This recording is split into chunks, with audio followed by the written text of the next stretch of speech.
show. I'm Rebecca Vargas. And I'm Michael Steiner. Now, in today's show, we're going to be talking about women and ministry and how they have impacted and continue to impact our church today.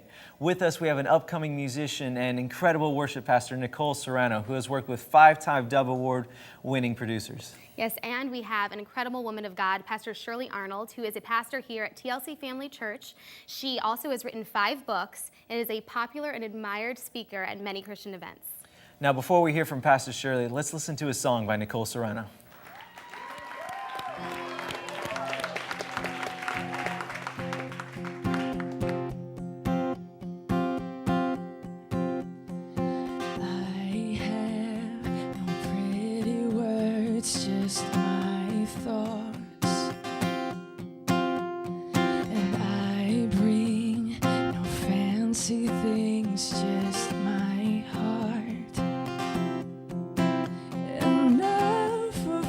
Fake things go away, make believe things. What I have is what I bring. So let it be just you and me, just you.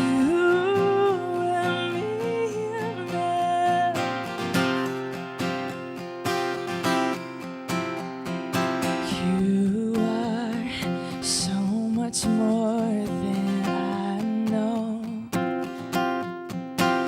and you see more of me than I show.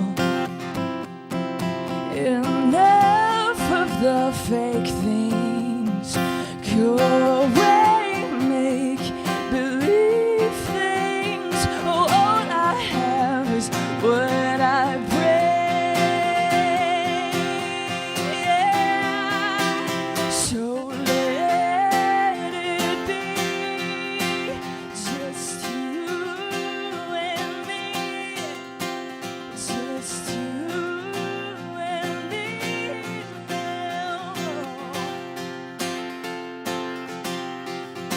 Watching everything begin fading. Oh, let it be just you and me.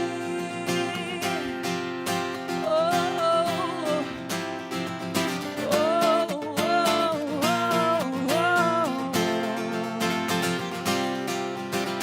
oh,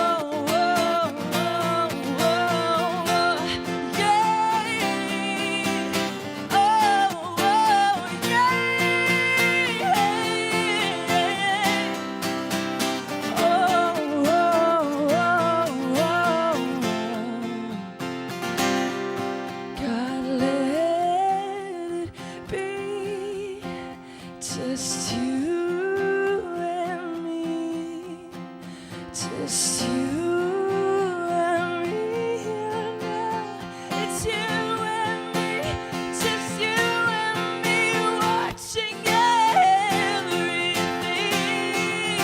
oh, begin fading, oh, let it be just you.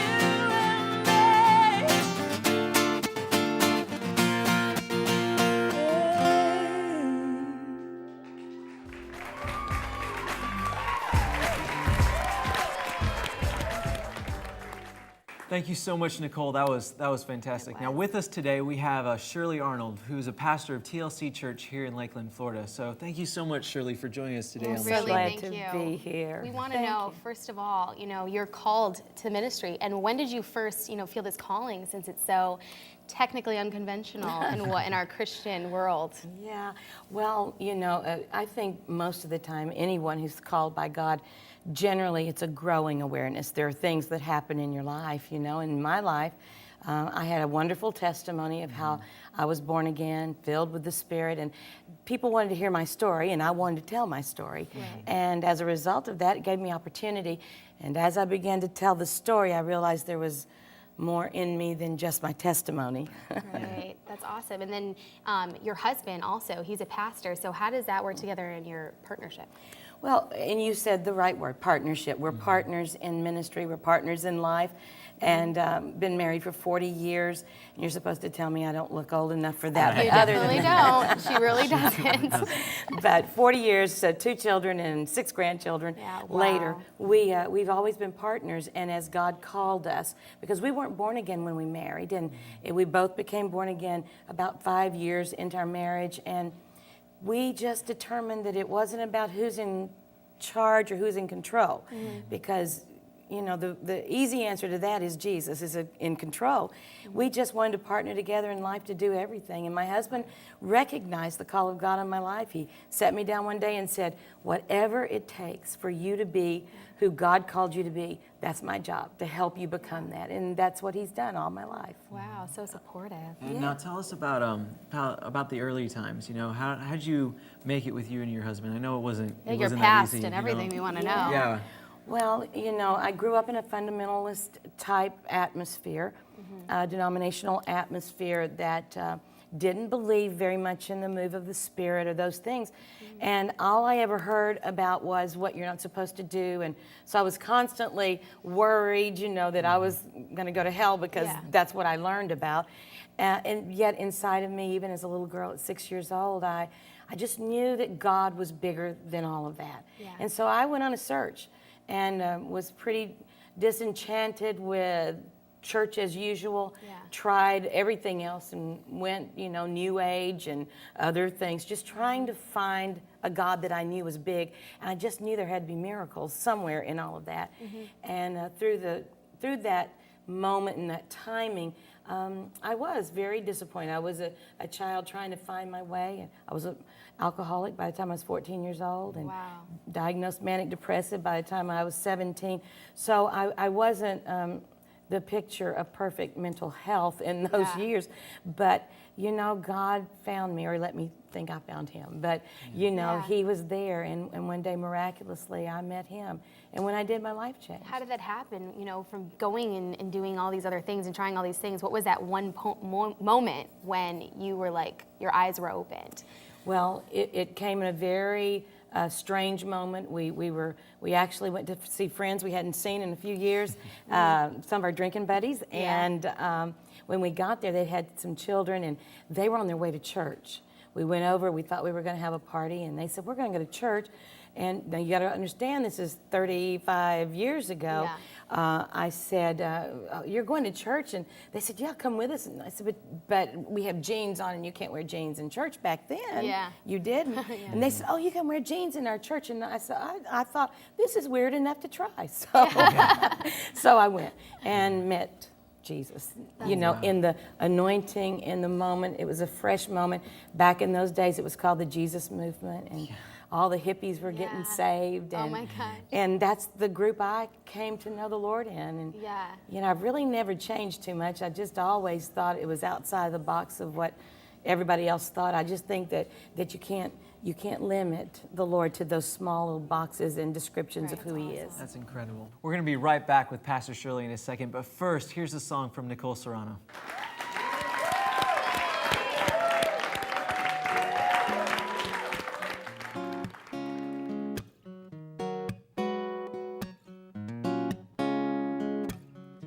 I can feel you here in the sunrise, and I can see you here in the moonlight. You are always with me, even when I don't think I can see. You are talking and you are walking towards me, and I don't know why.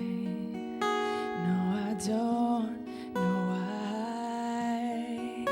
No, I don't know. I don't know. I don't know why you love me. Even when I fall in, your grace covers me. And And even when my hands are dirty, you wanna get closer to me. And even when I don't know, even when I don't show my devotion to you, oh, you love me, you love me, and I don't know why. No, I don't know why. No, I don't know. I don't know. I don't know why. Oh, why? You love me. Oh, why? Amazing grace, how sweet the sound that saved a wretch like me. I once was lost, but now I'm found. Was blind, but now I see.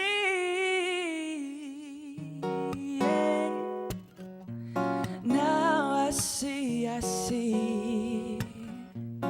I can see clearly now.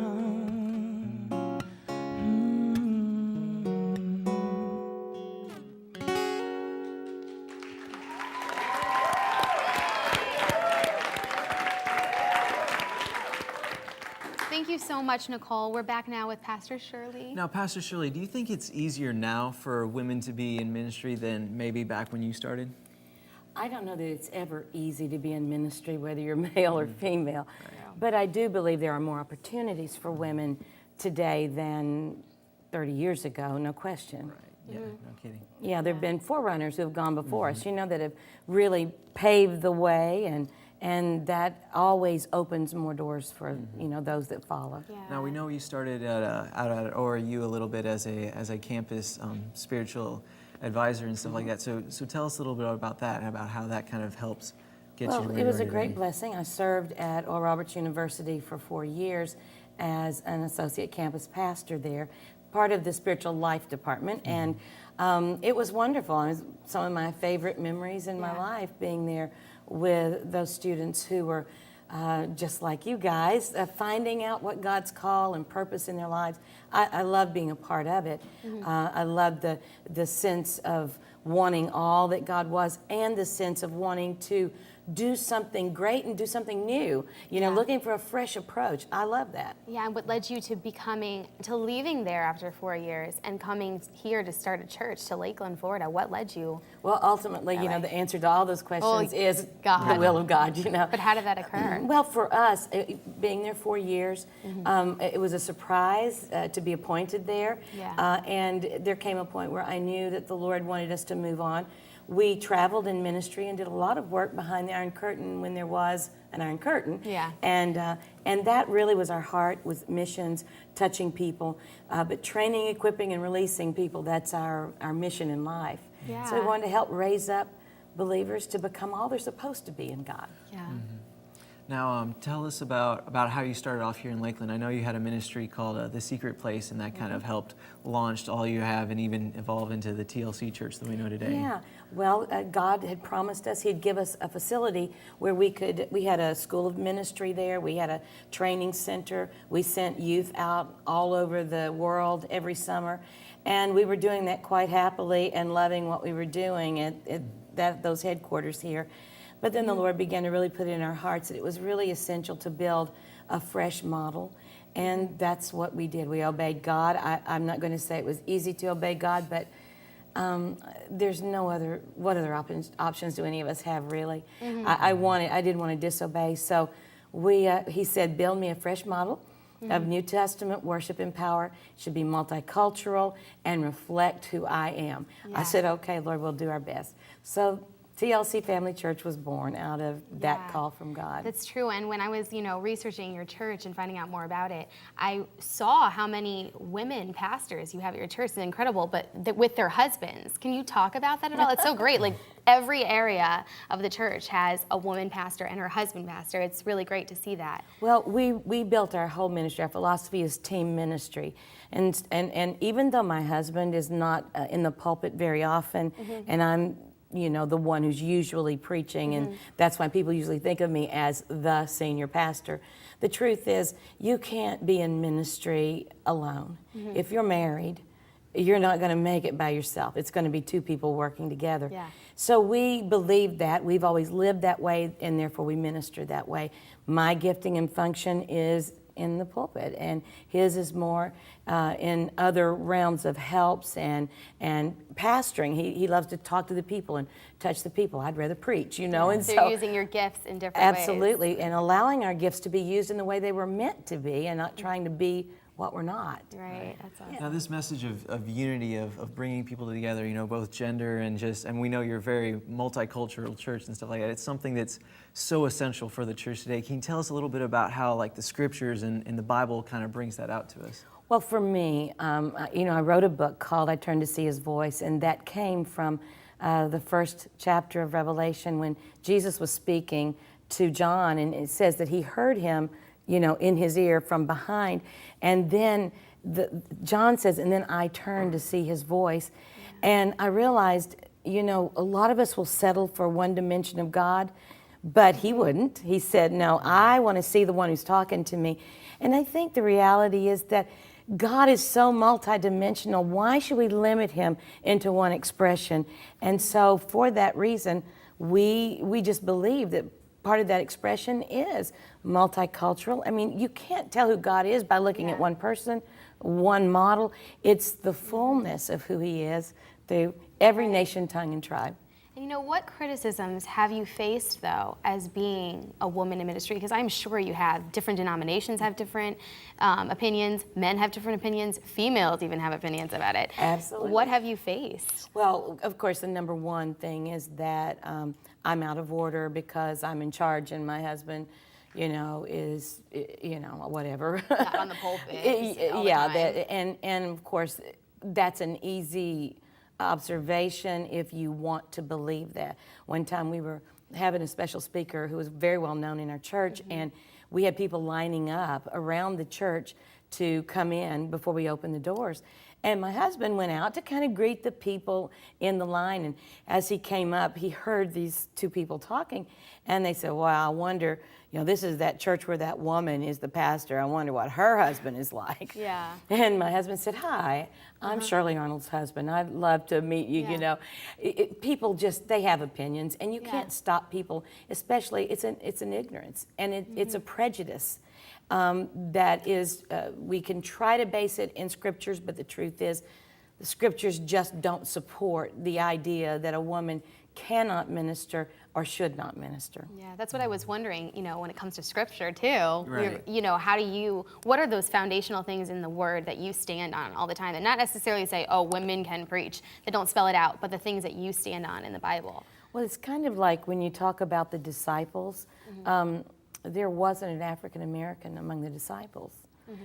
And yet we don't limit those who are disciples to the one picture that we have. Yeah. Although the Bible is pretty clear that women had a great role in the life of Yeah. Jesus. I mean, we know his own mother is the one who recognized and spoke his moment of being brought into ministry at the wedding of Cana. Yeah. Jesus didn't even respond. It was his mother who said, son, it's time, listen to what he says to do and do it.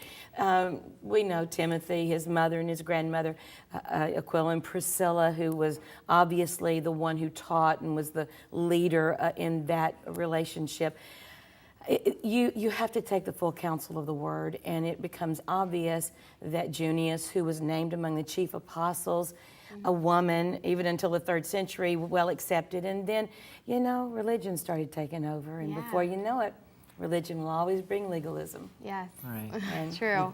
Well, we thank you so much for being with us. Can you tell us a little bit about how we can see more from you? We know you have a show and Direct we know have TV and books Dish stuff Network. like We know that. you have a show. Yes, What- yes, it's called TLC Live with Dr. Shirley Arnold. We're on locally in Lakeland on Monday nights at 8 o'clock on the CTN Network. Okay, great. And then nationally and internationally on several satellite networks, but Direct TV and Dish Network, CTN Network, and you can find us. Okay, Thursdays, great. 12:30, I think it shows. Definitely, we had to check you out, but we're going to listen to one more song by Nicole Serrano.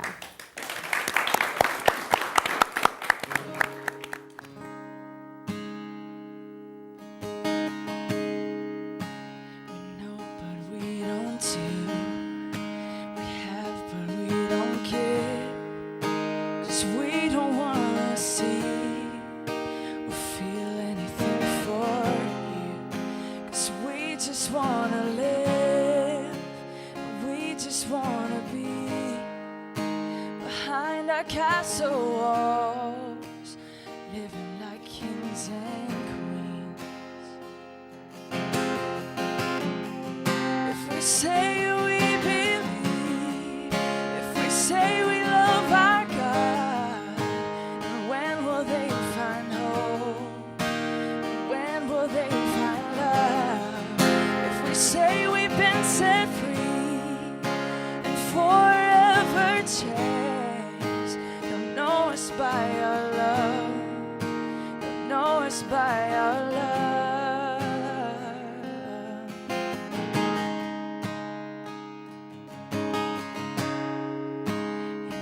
But we don't share. You die and we don't care. But we turn on our TVs and ignore your despair. 'Cause we're holding on so tight to all our pretty things. Our silver and our gold is poison in our veins, in our veins. If we say that we believe, if we say we love our God, then when will they find hope? When will they find love? If we say we've been set free and forever changed, they'll know us by our love. They'll know us by our love.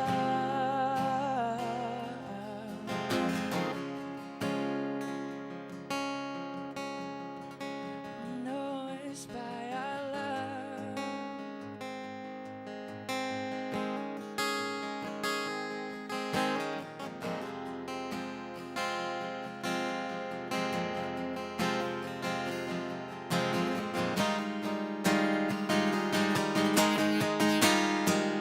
If we say we believe, if we say we love our God, then when will they find hope? And when will they find love? If we say we've been set free and forever changed, they'll know us by our love. They will know us by our love. They'll know us by our love. They'll know us by our love.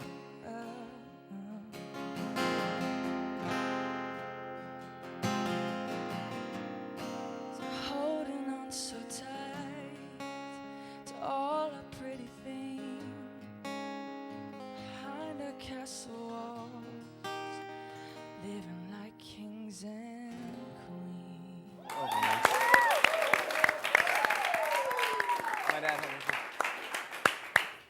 Thank you so much for being here with us Thanks for and having sharing me. with us your music. So tell us just a little bit, some fun facts about yourself. Well, I'm from New York, and I live in Minneapolis right now. Okay. I'm pursuing a career in music and just writing like crazy and leading worship on the side too. So That's Yeah. cool. That's Do you have awesome. a CD out? I do, and it's on iTunes. It's Okay. called The Way It Should Be. Okay, cool. Now, where else can we find some of your music, or just more about yeah, you? I have a MySpace page. It's myspace.com/nserranomusic. Okay. How about Facebook, Twitter? Are you Yes, in on yes. that? Okay. YouTube, and I have Okay, a, wow, a blog everything. as well. Okay, sweet. NicoleSerrano.wordpress.com. Yeah. All right, cool. Check Well, out thank Nicole you so Serrano. much. Well, thank you so much for joining Thank us, and you. thank you Thank you. guys so much at home for joining us on the set. And always, don't forget to Live it raw.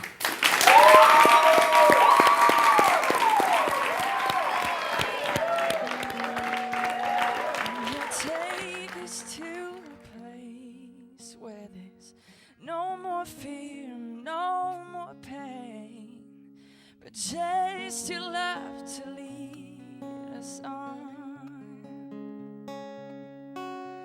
Where there's no more suffering and no weak ones to fight for, but just your love to lead us on.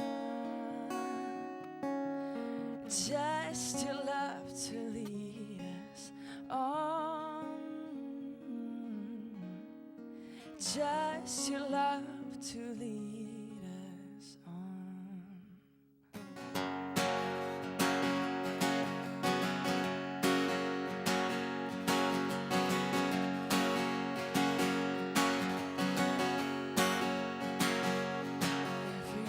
Everything seems so real, and every wrong feels more right.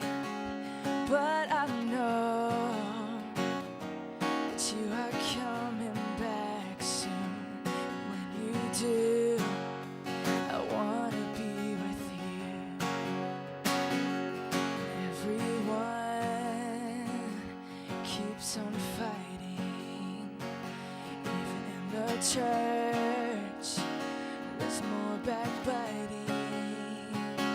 Everyone is looking for someone to love, but you're gonna come back soon. And you'll take us to a place where there's no more fear and no more pain, just your love to lead us on. Where there's no more suffering and no weak ones to fight for, just your love to lead us on.